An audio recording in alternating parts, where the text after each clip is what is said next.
త్వరగా ఏజ్ అవుతున్నామా అనుకున్న వాళ్ళందరూ ఎక్స్టర్నల్గా చాలా తీసుకుంటున్నారు జాగ్రత్తలు. స్కిన్ ద్వారా తీసుకునే మెడిసిన్స్ అంతా తీసుకుంటున్నారు త్రూ ఇంజెక్షన్స్ అని చెప్పొచ్చు వివిధ రకాలుగా.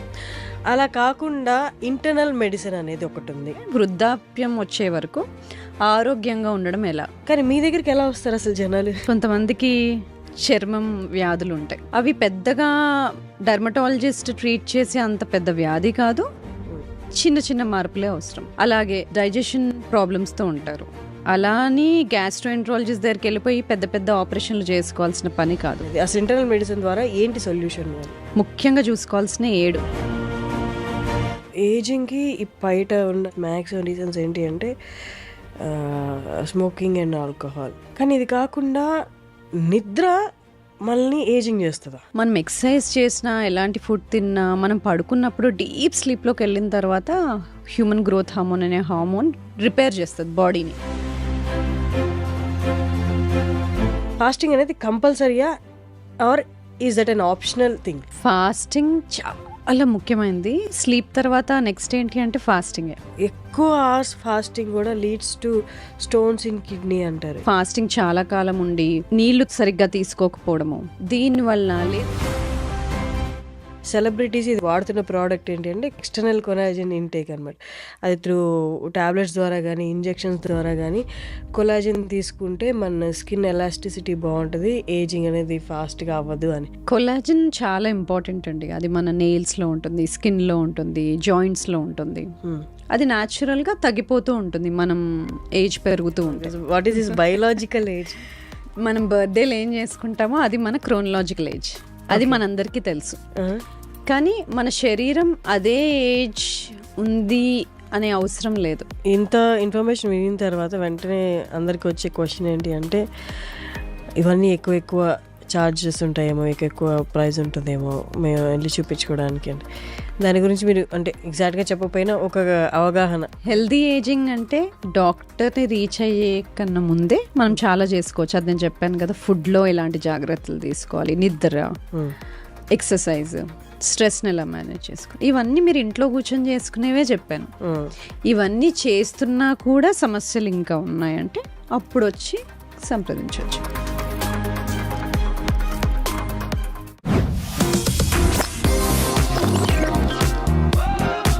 Hello guys, welcome to iDream media, welcome to talk show with Harshini. నార్మల్గా ఇప్పుడు అందరూ చాలామంది లైఫ్ స్టైల్ వల్ల అని చెప్పొచ్చు, లేకపోతే పొల్యూషన్ వల్ల చెప్పొచ్చు, త్వరగా ఏజ్ అవుతున్నామా అనుకున్న వాళ్ళందరూ ఎక్స్టర్నల్గా చాలా తీసుకుంటున్నారు జాగ్రత్తలు. డర్మటాలజిస్ట్ దగ్గరికి వెళ్తున్నారు, స్కిన్ ద్వారా తీసుకునే మెడిసిన్స్ అంతా తీసుకుంటున్నారు త్రూ ఇంజెక్షన్స్ అని చెప్పొచ్చు వివిధ రకాలుగా. అలా కాకుండా ఇంటర్నల్ మెడిసిన్ అనేది ఒకటి ఉంది. సో మనం ఇవేమీ కాకుండా త్రూ మన బాడీలో చేంజెస్ చేసుకుంటూ, డైట్లో చేంజ్ చేసుకుంటూ, లైఫ్ స్టైల్ చేంజ్ చేసుకుంటూ మనం ఏజింగ్ అనేది కొంతవరకు స్టాప్ చేయొచ్చు అన్నది ఇవాళ నాతో ఉన్న సమత గారు, డాక్టర్ సమత గారు, ఇంటర్నల్ మెడిసిన్ ఎండీని, internal medicine and longevity expert అంటున్నారు. అంటే నాకు తెలిసిన నాలెడ్జ్ నేను కొంతవరకు చెప్పాను. పూర్తి డీటెయిల్స్ సమత గారిని అడిగి తెలుసుకుందాం. నమస్తే. నమస్తే అండి, ఎలా ఉన్నారు? గుడ్.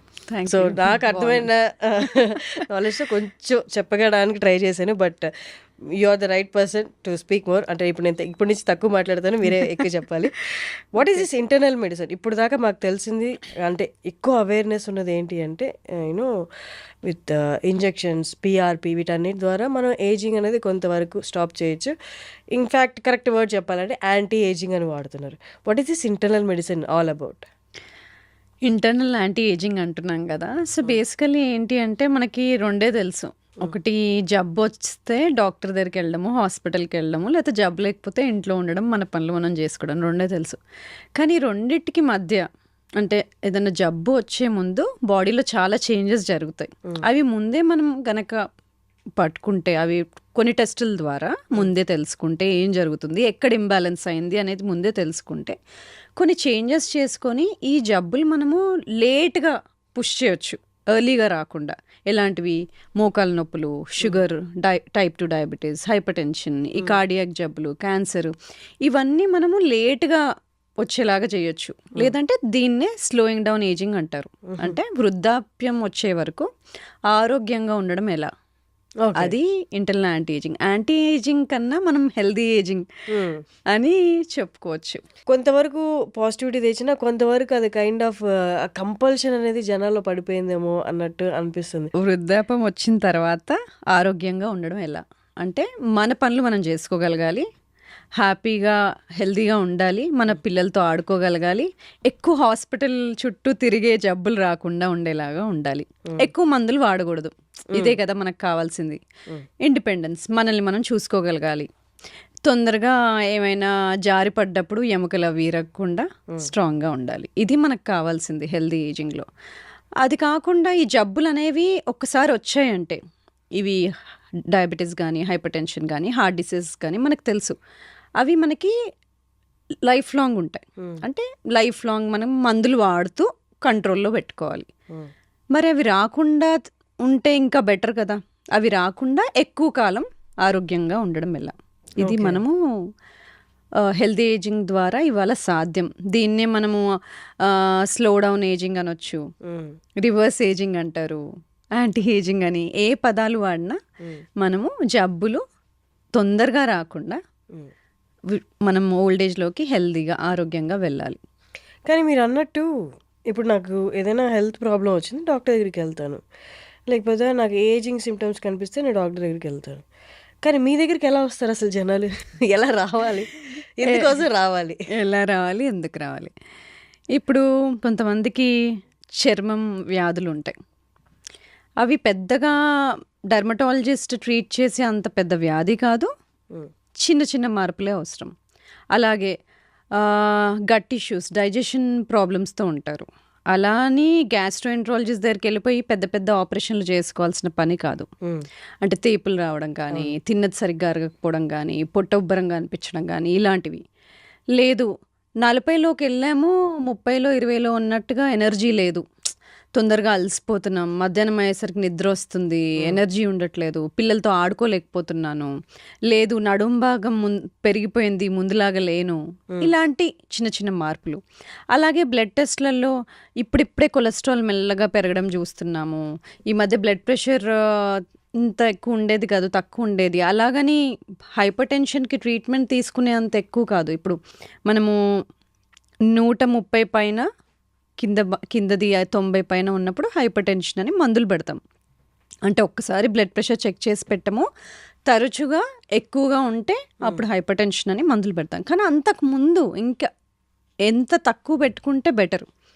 అసలు చెప్పాలంటే పైది 125, కిందది బ్లడ్ ప్రెషర్ 75, అంతలోపు మెయింటైన్ చేస్తే మనం బాగా హెల్తీగా ఉన్నట్టు. సో ఇలాంటి చిన్న చిన్న మార్పులు వచ్చినప్పుడే వాటికి మనం సరైన జాగ్రత్తలు తీసుకుంటే డయాబెటీస్, హైపర్ టెన్షన్ అటు వెళ్లకుండా ఉంటాం. స్టార్టింగ్ సిమ్టమ్స్ అని చెప్పొచ్చా? అవునండి. సో ఇక్కడే మనం కేర్ తీసుకుంటే త్రూ మీరు చెప్తున్న ఇంటర్నల్ మెడిసిన్ ద్వారా సో మనం అవాయిడ్ చేయొచ్చు లేటర్ ఆన్ స్టేజెస్లో. అంటే ఇప్పుడు ఓకే, ఇవి నాకు ఈ సిమ్టమ్స్ ఉన్నాయి, మీరు చెప్పిన సిమ్టమ్స్ ఉన్నాయి, గట్ స్లైట్లీ డిస్టర్బెన్సెస్ ఉంది, కొలెస్ట్రాల్ లెవెల్ కూడా ఇప్పుడిప్పుడే పెరుగుతుంది. సో మీ దగ్గరికి వస్తే ఏంటి అసలు ఏం చెప్తారు, ఏం చేస్తారు అనేది, అసలు ఇంటర్నల్ మెడిసిన్ ద్వారా ఏంటి సొల్యూషన్ వాళ్ళు? సో మనము ముఖ్యంగా చూసుకోవాల్సిన 7 న్యూట్రిషన్ ఎలా ఉంది, ఆహార పద్ధతి ఎలా ఉంది, పొద్దునుండి రాత్రి వరకు అసలు ఏం తింటున్నాం, ఫాస్టింగ్ చేస్తామా, ఉపవాసం ఉంటామా, ఉంటే ఎన్ని గంటలు ఉంటాము, ఫుడ్ తింటే ఎక్కడ తింటాం, బయట తింటామా, రెస్టారెంట్లో తింటామా, ప్యాకేజ్ ఫుడ్ తింటామా, ప్లాస్టిక్ డబ్బాల్లో తింటామా, ఫ్రై చేసుకొని తింటామా, బాయిల్ చేసుకొని తింటామా, ఎలా తింటాం, ఎలాంటి ఆయిల్ వాడతాము, మేకప్లో అవి వేసుకుంటామా, ఒంటిపైన ఎంత టాక్సిన్స్ ఉన్నాయి, ఎలాంటి వాటర్ ఫిల్టర్డ్ వాటర్ వాడతామా, ఎలాంటి వాటర్ వాడతాము, ఈ ప్లాస్టిక్ డబ్బాల్లో వాటర్ వాడతామా, అది స్లీప్ ఎలా ఉంది, ఎన్ని గంటలు పడుకుంటాం, పడుకుంటే డీప్ స్లీప్లోకి వెళ్తామా, మధ్యలో లేస్తామా, స్నోరింగ్ చేస్తామా, ఊపిరి ఆగిపోతుందా మధ్యలో, యాప్నియా ఉంటుందా, హార్మోన్స్ ఎలా ఉన్నాయి, బ్యాలెన్స్లో ఉన్నాయా లేదా, బాడీలో ఏదైనా ఇన్ఫ్లమేషన్ ఉందా, బాడీ స్ట్రెస్, ఇన్ఫ్లమేషన్ అంటే బాడీ స్ట్రెస్ఫుల్గా ఉందా, ఫైటింగ్ స్టేజ్లో ఉందా, దానికి టెస్ట్లు ఉంటాయి చెప్తాను. సో ఇంకా అలాగే మైండ్ అసలు రెస్ట్ఫుల్గా ఉందా, mental health issues, emotional disturbances ఏమైనా ఉన్నాయా, ఇవన్నీ చూస్తామన్నమాట. అలాగే న్యూట్రిషన్ కరెక్ట్గా ఉందా, విటమిన్స్ ఏమైనా డెఫిషియెంట్గా ఉన్నాయా, ఇవన్నీ చూస్తాము. సో ఏ ప్రాబ్లంతో వచ్చినా ఫుడ్ ఎలా ఉంది, వాటర్ ఎలా ఉంది, టాక్సిన్స్ ఏమైనా వెళ్తున్నాయా, హార్మోనల్ బ్యాలెన్స్ ఉందా, ఎమోషనల్ హెల్త్ బాగుందా, ఎక్సర్సైజ్ ఉందా, హైడ్రేషన్ ఉందా, స్ట్రెస్ని రిలీవ్ చేసుకోవడానికి ఏం పద్ధతులు వాడుతున్నారు, బ్రీదింగ్ అలాంటివి, ఇలాంటివన్నీ చూస్తాం అన్నమాట. సో ఎక్కడెక్కడ ఇంబ్యాలెన్స్ ఉందో, ఎక్కడైతే మిస్టేక్స్ చేస్తున్నామో అక్కడ వాటిని కరెక్ట్ చేస్తూ వెళ్ళడం. ఓకే.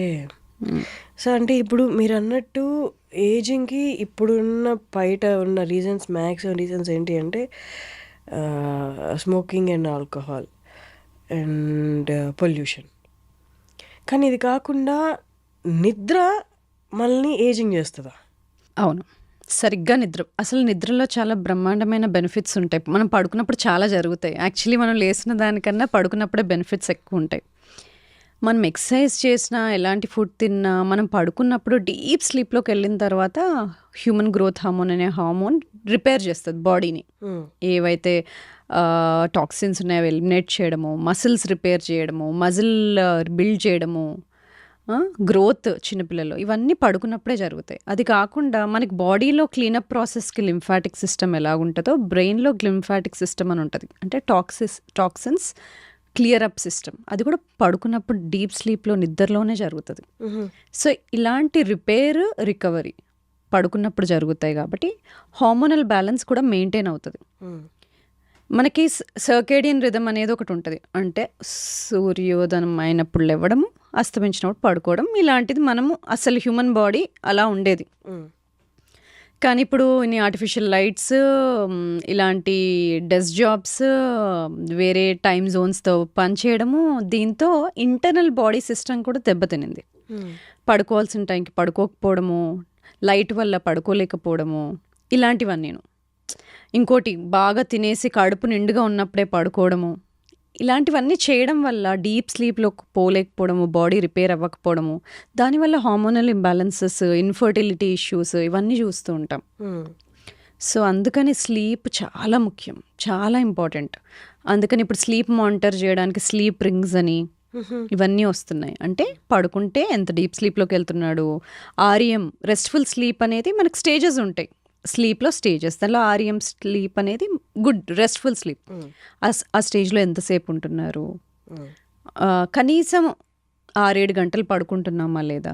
లేట్ నైట్ ఈటింగ్ అంటే 9 తర్వాత ఫుడ్ తిని అరౌండ్ 11 అలాగా, లేకపోతే 10:30 అలా పడుకుంటే ఇది కూడా ఏజింగ్కి రీజనా? సో పడుకున్నప్పుడు డైజెషన్ ఆగిపోవాలి. మనం తిన్నాక నెక్స్ట్ 2 hours వరకు డైజెషన్ సిస్టమ్ నడుస్తూనే ఉంటుంది. ఆ ఫుడ్ పొట్టలో నుండి ఇంటెస్టైన్స్కి వెళ్ళాలి, డైజెషన్ ప్రాసెస్ అంతా కంప్లీట్ అవ్వాలి. దానికో 2-3 గంటలు పడుతుంది.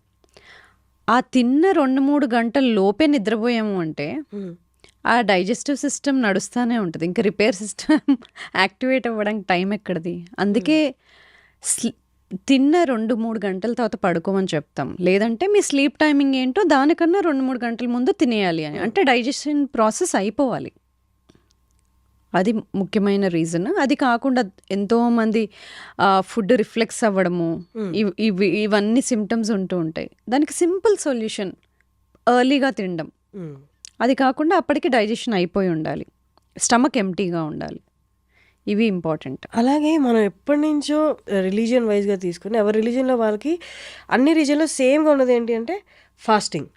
అవును, కొందరు శుక్రవారం ఉంటారు, కొందరు శనివారం ఉంటారు, కొందరు సోమవారం ఉంటారు. ఏ రిలీజియన్లో ఫాస్టింగ్ అనేది మాత్రం కంపల్సరీ ఉంది. బట్ లేటర్ ఆన్ ఈ లైఫ్ స్టైల్ చేంజెస్, ఈ లేట్ నైట్ షిఫ్ట్స్, వర్క్స్ వల్ల ఫాస్టింగ్ అనేది చాలామంది చెయ్యట్లేదు ఇప్పుడు. అవును, రిలీజియన్గా తీసుకున్నా, యాజ్ ఎ డాక్టర్గా మీరు సజెస్ట్ చేసిన ఫాస్టింగ్ అనేది కంపల్సరీయా or is that an optional thing? Fasting చాలా ముఖ్యమైనది. స్లీప్ తర్వాత నెక్స్ట్ ఏంటి అంటే ఫాస్టింగే. కానీ ఫాస్టింగ్ ఎవరు చేస్తున్నారు? ఆడవాళ్ళ, మగవాళ్ళ, జబ్బున్న వాళ్ళు చేస్తున్నారా, వాళ్ళు ట్యాబ్లెట్స్ వేసుకుంటున్నారా? ఈ సినారియోస్ని బట్టి ఒకవేళ ట్యాబ్లెట్స్ వేసుకుంటున్నారు షుగర్కి, బీపీకి అంటే డాక్టర్స్తో కొలాబరేట్ అయ్యి వాళ్ళ సహాయంతో ఫాస్టింగ్ చేసుకోవాలి. కానీ అదర్వైజ్ మీకు ఇవన్నీ జబ్బులు లేవు, ఫాస్టింగ్ చాలా ముఖ్యమైనది. ఎందుకంటే ఫాస్టింగ్ ద్వారా కొన్ని బాడీలో సర్ట్యూన్స్ అంటాం, అవి ఎంజైమ్స్ మనల్ని చాలా కాలం బతికేలాగా చేస్తాయి. లాంజివిటీ జీన్స్ అంటాం. వాటిని యాక్టివేట్ చేయడానికి ముఖ్యమైనది ఫాస్టింగే. సెకండ్ది క్యాలరీ రెస్ట్రిక్షన్, అంటే మనకి ఎంత అవసరమో దానికన్నా కొంచెం తక్కువ తినడం. దాని డైటింగ్ అని రకరకాల పదాలు వాడతారు, కానీ సింపుల్గా చెప్పాలంటే క్యాలరీ రెస్ట్రిక్షన్ అంటే ఓవర్ ఈట్ చేయకూడదు. అవసరానికి మించి తినకుండా ఉన్నప్పుడు, ఇంకా ఫాస్టింగ్ చేసినప్పుడు, ఇంకా ఎక్సర్సైజ్ కరెక్ట్గా చేసినప్పుడు మనం చాలా కాలం బతికే జీన్స్ యాక్టివేట్ అవుతాయి, లాంజివిటీ జీన్స్. అది కాకుండా బాడీకి ఒక రిపేర్ ప్రాసెస్ ఉంటుంది. ఎప్పుడైనా సిస్టమ్ రాంగ్ వెళ్ళిందనుకోండి, మ్యానుఫ్యాక్చరింగ్ యూనిట్ ఉంది, ఏవైనా మెషిన్స్ తయారవుతున్నాయి, సరిగ్గా మెషిన్ కోడ్ అయినట్టు తయారవ్వకపోతే అది క్లియరప్ చేసేస్తుంది. సేమ్ బాడీలో క్లియరప్ ప్రాసెస్ని ఆటోఫేజీ అంటాం. సరిగ్గా సెల్స్ క్లీనప్ ప్రాసెస్ అవ్వకపోతే అది అవసరం లేని టాక్సిన్స్ని రిలీజ్ చేస్తుంది. అది మంచిది కాదు. సో ఆ క్లీనప్ ప్రాసెస్ ఆటోఫేజీని స్టిమ్యులేట్ చేయడానికి కావాల్సింది ఫాస్టింగ్. సింపుల్. సో ఆ ఫాస్టింగ్ ఎంతో 2-3 రోజులు అవ్వాల్సిన అవసరం లేదు. సింపుల్ చిన్న ఫాస్టింగ్ 12 hours, 12 గంటలు. అంటే రాత్రి 7ంటికి తినడం ఆపేసామంటే పొద్దున 7ంటికి తింటే 12 గంటలు ఫాస్టింగ్ ఉన్నట్టే. ఒకవేళ 12 గంటలు ఆల్రెడీ అలవాటు ఉన్న వాళ్ళు 13 గంటలు, 14 గంటలు అలా పెంచుకుంటూ వెళ్ళొచ్చు. కానీ ఆడవాళ్ళకి మగవాళ్ళకి కొంచెం డిఫరెన్స్ ఉంటుంది. ఆడవాళ్ళు సైకిల్ అంతా మనకి హార్మోన్స్ డిఫరెంట్గా ఉంటాయి కాబట్టి ఆడవాళ్ళ ఫాస్టింగ్ శైలి కొంచెం చేంజ్ అవ్వాలి. మనకి మెన్స్ట్రువల్ సైకిల్ పీరియడ్స్ మొదలైన తర్వాత ఒక 6వ రోజు నుండి ఒక 15వ రోజు వరకు బాగా ఎక్సర్సైజ్ చేయొచ్చు, బాగా ఫాస్టింగ్ చేయొచ్చు. కానీ పీరియడ్ దగ్గరకు వస్తున్న సమయంలో హార్మోన్స్ లోగా ఉంటాయి కాబట్టి ఆ టైంలో బాడీ సహకరించదు ఫాస్టింగ్కి. సో అప్పుడు లాంగ్ ఫాస్టింగ్ చేయకూడదు, తక్కువ చేసుకోవాలి. ఓకే.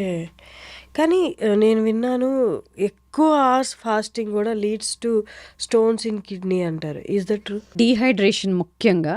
ఒకవేళ ఫాస్టింగ్ చాలా కాలం ఉండి నీళ్లు సరిగ్గా తీసుకోకపోవడము, దీనివల్ల, లేదంటే మనము కీటో డయట్ అంటే ఫ్యాట్ ఎక్కువ తీసుకుంటూ కార్బ్స్ తీసుకోకుండా ఉన్నప్పుడు, అలాంటివి చేస్తున్నప్పుడు కొంతమంది కిడ్నీ స్టోన్స్ తయారవ్వచ్చు. కానీ కరెక్ట్గా చేసినప్పుడు, హైడ్రేషన్ బాగా తీసుకుంటున్నప్పుడు, ఎలక్ట్రోలైట్స్ అంటే సోడియం పొటాషియం మంచిగా తీసుకుంటున్నప్పుడు అలాంటి ప్రాబ్లమ్స్ ఏమీ రావు.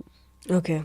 అండ్ ఇంకొకటి, మార్కెట్లో బాగా సేల్ అవుతున్న product and the same time చాలామంది సెలబ్రిటీస్ ఇది వాడుతున్న ప్రోడక్ట్ ఏంటి అంటే కొలాజిన్, ఎక్స్టర్నల్ కొలాజిన్ ఇంటేక్ అనమాట. అది త్రూ టాబ్లెట్స్ ద్వారా కానీ ఇంజెక్షన్స్ ద్వారా కానీ కొలాజిన్ తీసుకుంటే మన స్కిన్ ఎలాస్టిసిటీ బాగుంటుంది, ఏజింగ్ అనేది ఫాస్ట్గా అవ్వదు అని. సో మీరు చెప్పండి, ఈజ్ దట్ కరెక్ట్? కొలాజిన్ చాలా ఇంపార్టెంట్ అండి. అది మన నెయిల్స్లో ఉంటుంది, స్కిన్లో ఉంటుంది, జాయింట్స్లో ఉంటుంది. అది న్యాచురల్గా తగ్గిపోతూ ఉంటుంది మనం ఏజ్ పెరుగుతూ ఉంటే. అవును, ఏజ్ పెరుగుతున్నప్పుడు అది తగ్గిపోతుంది కాబట్టి యాడ్ చేసుకోవడం వల్ల మన skin health, hair health, joint health బాగుంటుంది. అయితే కొలాజిన్లో వేరే వేరే రకాలు ఉంటాయి. పౌడర్స్ ఉంటాయి, టాబ్లెట్స్ ఉంటాయి, దానిలో మళ్ళీ పెప్టైడ్స్ అని ఉంటాయి. పెప్టైడ్స్ అంటే చిన్న చిన్న మాలిక్యూల్స్ బాడీలోకి బాగా వెళ్తాయి, సెల్స్లోకి బాగా వెళ్తాయి. కొలాజిన్ పెప్టైడ్స్ మంచివి. అలాగే దాంట్లో మెరీన్ కొలాజిన్, బొవైన్ కొలాజిన్ అంటే ఆవుల నుండి వచ్చే collagen, sea food, sea water, sea animals నుండి వచ్చే కొలాజిన్, 2 రకాలు ఉంటాయి. కొంతమందికి సీ ఫుడ్ ఎలర్జీ ఉంటుంది, వాళ్ళకి మెరీన్ కొలాజిన్ సూట్ అవ్వదు. కాబట్టి మనకి ఏది సూట్ అవుతుందో అవ్వదో చూసుకోవాలి. ఒకరు అది వాడుతున్నారు కదా అని సేమ్ కాపీలాగా వాడకుండా డాక్టర్ దగ్గరికి వెళ్ళి మనకి ఏది సూట్ అవుతుందో కనుక్కొని, మనకి ఎలర్జీస్ ఏమున్నాయి ఏంటి తెలుసుకొని తీసుకోవాలి. అలాగే మార్కెట్లో చాలా ప్రోడక్ట్స్ ఉన్నాయి. చాలా పెద్ద బిజినెస్ అది. ఇప్పుడు కొలాజిన్ అనేది పౌడర్స్ ఫార్మాట్లో వస్తుందని చాలా మంది సజెస్ట్ చేస్తున్నారు. అంటే కానీ అవి సర్టిఫైడ్ ప్రోడక్ట్సా లేదా చూసుకోవాలి. హౌ డు దే, అంటే సర్టిఫైడ్, మనకి సర్టిఫైడ్ ప్రోడక్ట్స్ అంటే FSSAI, GMP సర్టిఫైడ్ అని ఇలా ముద్రలు ఉంటాయి. ఆ సర్టిఫైడ్ ప్రోడక్ట్సా లేదా అని ఆ మార్క్స్, ట్రేడ్ మార్క్స్ చూడాలి మనం కొంటున్నప్పుడు. అలా చూసుకొని తీసుకోవడం బెటర్. అండ్ పెప్టైడ్స్ అన్నారు కదా, కొలాజిన్ పెప్టైడ్స్, అది ఎలా దొరుకుతుంది? అంటే ఎట్లా? కొలాజిన్ పెప్టైడ్స్ కూడా మనకి పౌడర్ ఫామ్లోనే దొరుకుతుంది. అంటే ఈజీగా డైజెస్ట్ అయిపోతుంది, ఈజీగా బాడీకి అబ్జార్బ్ అయిపోతుంది. సో అవి కూడా మనకు పౌడర్ ఫామ్లో దొరుకుతాయి, కొలాజన్ పెప్టైడ్స్ అనేవి కూడా.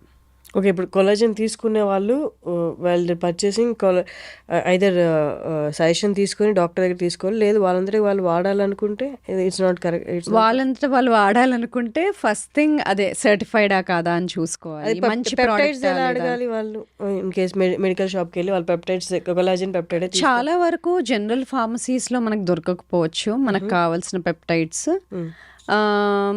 కాబట్టి అది డాక్టర్ దగ్గరికి వెళ్ళి రాయించుకొని తీసుకుంటే బెటర్. ఓకే.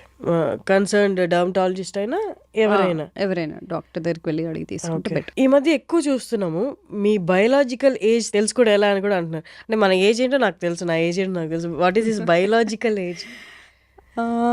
మనం బర్త్డేలు ఏం చేసుకుంటామో అది మన క్రోనలాజికల్ ఏజ్, అది మనందరికీ తెలుసు. కానీ మన శరీరం అదే ఏజ్ ఉంది అనే అవసరం లేదు. నేను నా జీవన శైలి ఎలా ఉంది, నా ఆహార పదార్థాల లైఫ్ ఎలా ఉందన్న దాన్ని బట్టి నా ఏజ్ ఎక్కువ ఉండొచ్చు తక్కువ ఉండొచ్చు, నా ఇంటర్నల్ బాడీ ఏజ్, దాన్ని బయోలాజికల్ ఏజ్ అంటాం. కాబట్టి మన బర్త్డే ఏజే మన బాడీ ఏజ్ అవ్వాల్సిన అవసరం లేదు. అందుకని ఎవరైతే బాగా రోజు ఆహారం బాగా తీసుకుంటారో, జీవనశైలి బాగుంటుందో, ఎక్సర్సైజ్ బాగా చేస్తారో, వీళ్ళ బయోలాజికల్ ఏజ్ కొంచెం తక్కువ ఉంటుంది. అయితే దీనికి సింగిల్ టెస్ట్ ఏదైనా ఉంటుందా అంటే అది సింగిల్ టెస్ట్తో చెప్పలేం. ఎందుకంటే చాలా కాంప్రహెన్సివ్గా చూడాలి. ఎందుకంటే ఒక ఏజ్ అనేది కాంప్లెక్స్ ప్రాసెస్. దానికి ఒక ఇంటర్నల్ ఏజ్ ఇవ్వాలి అంటే ఏమేమి చూడాలి? బ్లడ్లో అంటే మనం కొలెస్ట్రాల్ చూస్తాము, షుగర్స్ ఎలా ఉన్నాయో చూస్తాము. అలాగే మెజర్మెంట్లో మన వేస్ట్ టు హిప్ రేషియో అంటే నడుం భాగం తుంటి భాగము మెజర్ చేసినప్పుడు దానికి కొలతలు తీసుకున్నప్పుడు ఆడవాళ్ళైతే వేస్ట్ టు హిప్ రేషియో 0.85 కన్నా ఎక్కువ ఉంటే, లేదు మగవాళ్ళల్లో 0.9 కన్నా ఎక్కువ ఉంటే వాళ్ళకి టైప్ 2 డయాబెటీస్ కానీ, కొలెస్ట్రాల్ కానీ, హైపర్ టెన్షన్ కానీ, గుండె జబ్బులు కానీ వచ్చే ప్రమాదం ఎక్కువ. అందుకనే ఈ కొలతలు కూడా ఇంపార్టెంటే. ఇంతకుముందు BMI అని చూసేవాళ్ళం, బాడీ మాస్ ఇండెక్స్, అంటే మీ హైట్కి మీరున్న వెయిట్ ఎంత అని. కానీ దాంట్లో కొన్ని లోపాలు ఉంటాయి. ఎలా? బాగా ఎక్సర్సైజ్ చేసే అతను ఉంటాడు, అతనికి మసిల్ ఎక్కువగా ఉంటుంది. మీరు BMI చూస్తే ఎక్కువగా ఉంటుంది, అంటే కొవ్వు ఎక్కువ ఉన్నట్టు కాదు కదా. అందుకని మనకు కరెక్ట్గా తెలవాల్సింది బాడీ కాంపోజిషన్ అనాలిసిస్. అంటే బాడీలో కండరాలు ఎన్ని ఉన్నాయి, కొవ్వు ఎంత ఉంది, ఎముకల క్వాలిటీ ఎలా ఉంది, బోన్, ఫ్యాట్, మసిల్ రేషియో, ఇది ముఖ్యమైనది BMI కన్నా. సో ఇవి తెలియాలి. బ్లడ్ మార్కర్స్ ఇంతకుముందు చెప్పాము. ఇది కాకుండా మనకి కొత్తగా ఎపిజెనెటిక్ క్లాక్స్ అని వచ్చాయి. అంటే ఏంటి? మనకు అందరికి ఒక బ్లూ ప్రింట్ ఉంటుందా, మన బాడీ ఇలా తయారవ్వాలని. మన అమ్మలు మనకి పుట్టినప్పుడు మనకు ఒక DNA జీన్స్ ఉంటాయి, అది మన బ్లూ ప్రింట్. అది మనం చేంజ్ చేయలేం. అది మనకి ఫ్యూచర్లో ఎలాంటి జబ్బులు వస్తాయి అనేది ఒక 10 to 15% డిసైడ్ అయి ఉంటుంది. అంటే 80 to 85% తర్వాత మనం ఎలాంటి ఆహారం తీసుకుంటాము, వ్యాయామం చేస్తామా లేదా, స్ట్రెస్ఫుల్గా ఉంటామా, నిద్ర ఎలా పోతున్నాము, జీవనశైలి ఎలా ఉంది అన్న దాన్ని బట్టి ఆ మిగతా 85% డిసైడ్ అవుతుంది. దీన్ని ఎపిజెనెటిక్స్ అంటాము. అంటే జీన్స్ చుట్టూ మనం చేసే మార్పులు ఏంటి అని. దీన్ని DNA చుట్టూ జరిగే మార్పుల్ని గమనించి వచ్చిన టెస్ట్ ఎపిజెనెటిక్ టెస్ట్. కొంచెం ఏదైనా ఒక టెస్ట్ దగ్గరగా ఉందా అంటే అది ఎపిజెనెటిక్ టెస్ట్ అనమాట. ఓకే. కాకపోతే ఆ సింగిల్ టెస్ట్ చూడకూడదు. నేను ఇంతకుముందు చెప్పిన విధంగా బ్లడ్లో ఎలా ఉన్నాయి చేంజెస్, ఈ హిస్టరీ ఎలా ఉంది, ఎపిజెనెటిక్ టెస్ట్ అనేది బయోలాజికల్ ఏజ్ తెలుసుకునేడానికి అవకాశం ఉంది. అయితే ఇప్పుడు ఈ లాస్ట్ 3-4 సంవత్సరాల్లో వచ్చిన టెస్ట్ ఇది. ఫ్యూచర్లో మనకి ఇంకా కొత్త టెస్ట్లు వస్తాయి, కానీ బేసిక్స్ మనం మర్చిపోకూడదు. బేసిక్స్ ఏంటి? నడుం భాగం తుంటి భాగం రేషియో అని చెప్పాను, మన మసిల్, బోన్, ఫ్యాట్ రేషియో అని చెప్తున్నాము, అంటే బాడీ ఫ్యాట్ పర్సంటేజ్ ఎంత ఉంది, బ్లడ్లో ఈ లిపిడ్ ప్రొఫైల్స్ కానీ, బ్లడ్ షుగర్స్ కానీ, విటమిన్ ప్రొఫైల్స్ కానీ, హోమోసిస్టిన్, లైపోప్రోటీన్, ఇవన్నీ ఎలా ఉన్నాయి, ఇవన్నీ బేసిక్స్. వీటితో పాటు ఆ DNA చుట్టూ జరిగే మార్పులు, ఇవన్నీ మనం తెలుసుకుంటాం. ఓకే, బయోలాజికల్ ఏజ్ ఏంటి తెలుసుకున్నాం, ఇలా ఉంది. ఇప్పుడు నెక్స్ట్ ఏంటి? ఏజ్ తగ్గించుకోవచ్చా? నెక్స్ట్ ఏంటి, ఎలా తగ్గించుకోవచ్చు, తగ్గిస్తే ఎలా తగ్గించాలి? ఫస్ట్ వ్యాయామం చేస్తున్నారా లేదా? అస్సలు చేయని వ్యక్తి అయితే మొదలు పెట్టాలి. ఎలా?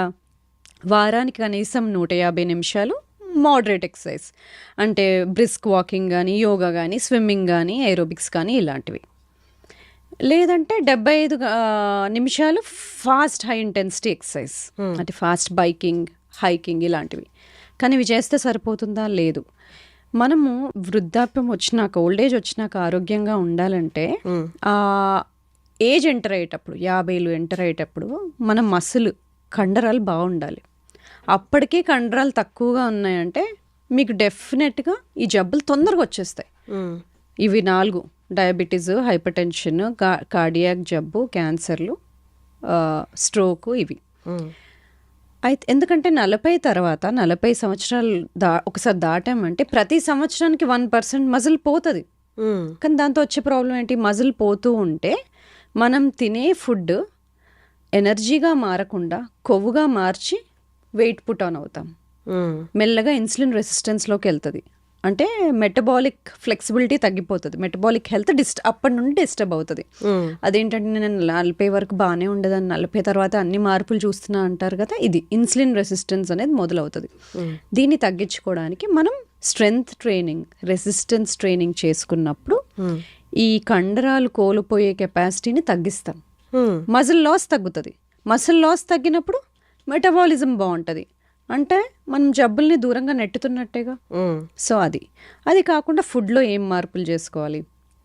మొదటిగా ఎవరైనా refined seed oils, sunflower oil, canola oil, rice bran oil, ఇవన్నీ మనం వాడుతున్నట్లయితే ఫస్ట్ ఇవి తీసేయాలి. అసలు మనకు మార్కెట్లో ఉన్నవే అవి కదా, అవి రిఫైన్డ్ ఆయిల్స్. మనం కోల్డ్ ప్రెస్డ్ ఆయిల్స్ వాడుకోవాలి. కోల్డ్ ప్రెస్డ్ అంటే గానుగ నూనెలు, ఫ్రెష్గా చేసేవి. అవి కొబ్బరి నూనె కానీ, లేదంటే గానుగ నూనెనే రైస్ బ్రాన్ కానీ, గానుగ నూనె, నల్ల నువ్వుల నూనె, ఇవి వాడుకోవచ్చు. ఇవి కూడా తక్కువ వాడాలి, ఎందుకంటే ఈ నూనెలు ఈ మన మోడర్న్ డేస్ వచ్చినాక తయారైనవి. ఈ పాతకాలంలో ఎంత ఎక్కువ నూనె వాడేవాళ్ళం కాదు.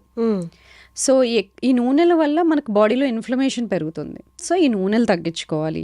అలాగే ఫుడ్ వండే విధానంలో ఎక్కువ డీప్ ఫ్రైడ్ ఫుడ్స్, బాగా గ్రిల్ చేసిన ఫుడ్స్ ఇవి తినకూడదు, ఎందుకంటే దానిలో క్యాన్సర్ కాజింగ్ ఏజెంట్స్ పెరుగుతాయి. బాగా డీప్ ఫ్రైడ్ ఫుడ్స్లో నైట్రేట్స్ పెరగడము ఇలాంటివి జరుగుతాయి. సో అలాగే షుగర్ ఎక్కువ ఉన్న ఫుడ్స్ తినకూడదు. Sugar is directly related to inflammation, బాడీని ఇన్ఫ్లేమ్ చేస్తుంది. సో షుగర్ తగ్గించుకోవాలి, డీప్ ఫ్రైడ్ ఫుడ్స్ తగ్గించుకోవాలి, అంటే బాగా ప్రాసెస్ చేసి పీచు పదార్థం తీసేసిన ఫుడ్స్, పిండి పదార్థాలు తక్కువ చేసి ఇప్పుడు గోధుమ పిండి బదులు ఫుల్ గోధుమలు వాడటం కానీ ఇలాంటివి. సో ప్రాసెస్డ్ ఫుడ్స్ తగ్గించుకొని, డీప్ ఫ్రైడ్ ఫుడ్స్ తగ్గించుకొని, ఈ seed oils, refined seed oils కనుక తగ్గించుకుంటే మనం బాడీని యాంటీ ఇన్ఫ్లమేటరీగా వెళ్తుంది. అది కాకుండా ప్లేట్లో కూరగాయలు ఎక్కువ ఉండేలాగా రోజు కూరగాయలు మార్చి తినడము, ఫ్రూట్స్ తీసుకోవడము, నీళ్లు బాగా తీసుకోవడము, హోల్ ఫుడ్స్ తీసుకోవడం ద్వారా మనం మార్చుకోవచ్చు. ఇదే కాకుండా తినే పద్ధతిలో కూడా కొంచెం మార్పులు చేసుకోవాలి. ఫస్ట్ మనం కూరగాయలతో మొదలు పెట్టాం అనుకోండి తినడం, అది ఆల్రెడీ స్వెల్ అయిపోతుంది పొట్టలో. తర్వాత వచ్చే ఫుడ్ని స్లోగా అబ్జార్బ్ చేసుకుంటుంది. అదే తినడం అన్నంతో మొదలు పెట్టామనుకోండి ఎక్కువ తినేస్తాం. ఎందుకు? ఆ స్విచ్ ఆన్ అవ్వదు, కడుపు నిండింది అనే స్విచ్ తొందరగా ఆన్ అవ్వదు. అదే మనము కూరగాయలు ఫస్ట్ తిని దానిలో ఫైబర్, పీచు పదార్థం ఎక్కువగా ఉంటుంది, నెక్స్ట్ వచ్చే ఫుడ్ని తక్కువ తీసుకుంటుంది. తర్వాత ప్రోటీన్ ఉన్న ఫుడ్ అంటే పప్పులు, చికెన్ ఇలాంటివి తీసుకున్నప్పుడు కడుపు నిండింది అనే ఒక హార్మోన్ ఉంటుంది, పెప్టైడ్ వైవై అంటాం, అది యాక్టివేట్ అవుతుంది. నీకు నిండింది, ఇంకా తక్కువ తినొచ్చు అని. నెక్స్ట్ ఫ్యాట్స్, నెయ్యి వేసుకుంటాం కదా, నెయ్యి కానీ, కొబ్బరి కానీ, కొబ్బరి నూనె కానీ, ఇలాంటివి ఏమైనా కొబ్బరి వేసి చేసుకున్నప్పుడు, లేకపోతే ఆలివ్స్ కానీ ఇలాంటివి తిన్నప్పుడు కూడా కడుపు నిండుతుంది. దాని తర్వాత మనము అన్నము అవి తీసుకోవచ్చు. దాంతో ఇలాంటి ఒక శైలిలో తింటే కూడా మార్పులు చాలా జరుగుతాయి. ఓకే. సో ఇలా ఫుడ్ది. స్లీప్ కనీసం 6 నుండి 8 గంటల వరకు రోజు సేమ్ టైం పడుకొని లేసేటట్టుగా ప్లాన్ చేయాలి. బాడీకి కూడా ఒక అలారం ఉంటుంది, బాడీకి కూడా ఒక క్లాక్ ఉంటుంది. ఇవాళేమో 8కి పడుకొని రేపు 12కి పడుకొని మళ్ళీ ఎల్లుండ 10కి పడుకొని బాడీకి ఒక టైం సింక్ లేకుండా ఉండకూడదు. ప్రతిరోజు ఒక నియర్లీ సేమ్ టైంకి పడుకోవడం ఇంపార్టెంట్. ఇది కాకుండా స్ట్రెస్ డైరెక్ట్గా అన్ని జబ్బులకి కారణమే. స్ట్రెస్ కొంచెం ఇంపార్టెంటే. ఇప్పుడు నేను పాడ్కాస్ట్ ఉంది, స్ట్రెస్ఫుల్గా ఉంటాను, దానివల్ల బాగా చేస్తాను, అది ఓకే. టెస్ట్ ఉంది, కొంచెం స్ట్రెస్ఫుల్గా ఎక్కువ చదువుతాను, బాగా రాస్తాను, తర్వాత ఓకే. తర్వాత ఆగిపోవాలి, స్ట్రెస్ కంటిన్యూ అవ్వద్దు. నేను ఇంటికి వెళ్ళినాక కూడా ఇంకా స్ట్రెస్ఫుల్గా ఉండకూడదు. స్ట్రెస్ వచ్చినప్పుడు బాడీలో కార్టిజోల్ అనే హార్మోన్ రిలీజ్ అవుతుంది, దానివల్ల షుగర్ పెరుగుతుంది, కొంచెం హార్ట్ రేట్ పెరుగుతుంది, దానివల్ల మనం టాస్క్ని బాగా కంప్లీట్ చేస్తాం. కానీ బాడీకి కొన్నిసార్లు రాంగ్ స్ట్రెస్సెస్ ఇచ్చినప్పుడు, అంటే ఇప్పుడు ఫోన్లో మెసేజ్ వస్తుందేమో, నెక్స్ట్ ఇంట్లో ఏం చేస్తున్నారు, ఇలా అన్నెసెసరీ స్ట్రెస్సెస్ ఎక్కువగా తీసుకుంటున్నప్పుడు ఆ కార్టిజాల్ అనేది ఆఫ్ అవ్వదు. అది ఆఫ్ అవ్వాల్సిన టైంకి ఆఫ్ అవ్వకపోతే అన్నెసెసరీగా హార్మోనల్ బ్యాలెన్సెస్ స్టార్ట్ అవుతాయి. బాడీ ఇన్ఫ్లేమ్డ్ అయిపోతుంది, అప్పుడు హార్మోనల్ చేంజెస్ జరుగుతాయి, వెయిట్ పుట్ ఆన్ అవ్వడము, ఇవన్నీ లాంగ్ టర్మ్, చాలా కాలం స్ట్రెస్ఫుల్గా ఉన్నప్పుడు. కాబట్టి స్ట్రెస్ ఉన్నప్పుడు దాన్ని తగ్గించుకోవడం ఎలా, ఇలాంటివి మనం అందరము ఇన్కార్పొరేట్ చేసుకోవాలి.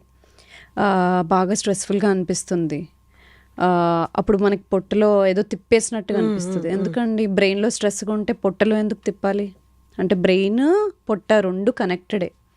పొట్టలోనే మనకి 80% సెరటోనిన్, అంటే మైండ్ కామింగ్ హార్మోన్ అనేది పొట్టలో నుండి రిలీజ్ అవుతుంది. కాబట్టి మనము పొట్ట ఎలా ఉందో మైండ్ అలా ఉంటుంది, మైండ్ ఎలా ఉంటే పొట్ట అలా ఉంటుంది. సో క్లీన్ ఫుడ్ తినడం అందుకని ఇంపార్టెంట్, మూడ్ బాగుంటుంది. అలాగే ఇప్పుడు డీస్ట్రెస్ చేసుకోవాలి, ఇలాంటి స్ట్రెస్ఫుల్గా అనిపిస్తుందంటే బ్రీదింగ్. చాలా రకాల బ్రీదింగ్ టెక్నిక్స్ ఉన్నాయి. బాక్స్ బ్రీదింగ్ అంటాము, డయాఫ్రమాటిక్ బ్రీదింగ్ అంటాము.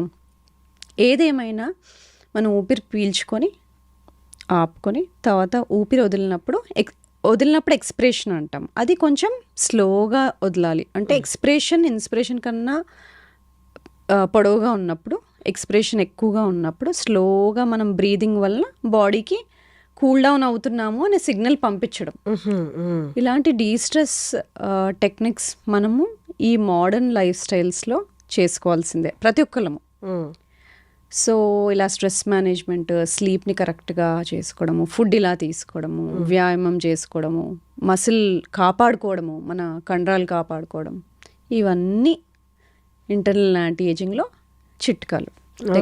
ఇప్పుడు మీరు చెప్పిన ఇంటర్నల్ ట్రీట్మెంట్ ఏదైతే ఉందో, ఇంటర్నల్ మెడిసిన్ ట్రీట్మెంట్ ఏదైతే ఉందో, మీరు చెప్పినట్టు అన్ని ఏజ్ వాళ్ళు 30 నుండి 60 వరకు 70 వాళ్ళు పాటించవచ్చా, లేకపోతే ఏజ్ వైజ్ డిఫరెన్సెస్ ఏమైనా ఉంటాయి? నేను ఇప్పుడు చెప్పినట్టు అందరూ పాటించవచ్చు, 30 నుండి 70 దాకా, 80 దాకా. కానీ 40-50 దాటుతున్నప్పుడు మనం మసిల్ స్ట్రెంథనింగ్ ఎక్సర్సైజ్ ఎక్కువ చేయాలి.